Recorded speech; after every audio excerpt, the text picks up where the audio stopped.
Polypharmacy. For the listeners, I think this is a good patient education standpoint. This is a thing you can use in your practice clinically.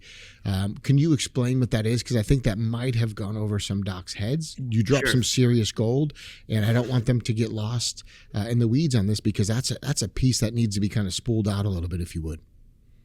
So polypharmacy just means poly prescriptions, meaning more than one, right? So the interactions.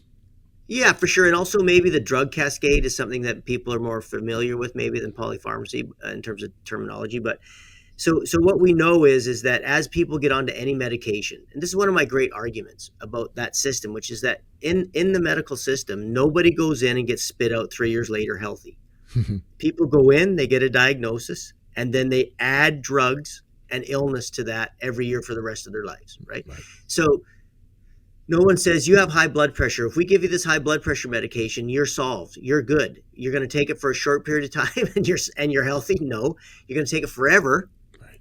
And what we know is that every year your chances of becoming more expensive to the system, in other words, being sicker and getting more drugs added onto that, is statistically significant. In other words, it's so predictable that we can say with virtual certainty that anytime anyone gets into that system for any diagnosis and gets a prescription for chronic, like high blood pressure, high blood sugar, high cholesterol, any of these things, which the metabolic sort of syndrome or all, markers, right? That we know that those people never get healthy. They're never not diagnosed with that illness. They always end up on polypharmacy, because as soon as you're diagnosed with anything, the criteria to go on the other drugs drops. Right. So almost everybody who gets a statin is going to get a blood pressure medication and end up with a blood sugar medication, almost certainly. Right. And there's all kinds of physiological reasons that we could talk about maybe one podcast, and I can explain why that occurs, because they're interfering with the body's ability to self-regulate itself. So then the cortisol level goes up, and when cortisol level goes up, you change your cholesterol profile, your blood sugar changes. Everything, your whole metabolism shifts towards chronic illness, right?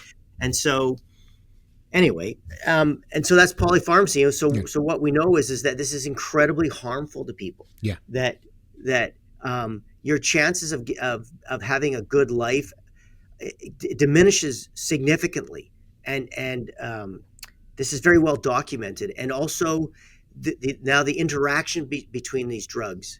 The chances of that goes way up, and so we basically live in a culture where it's completely normalized that people over 50 are on more than 3 medications, likely 5. People over the age of 50. Talked about that before. Yep.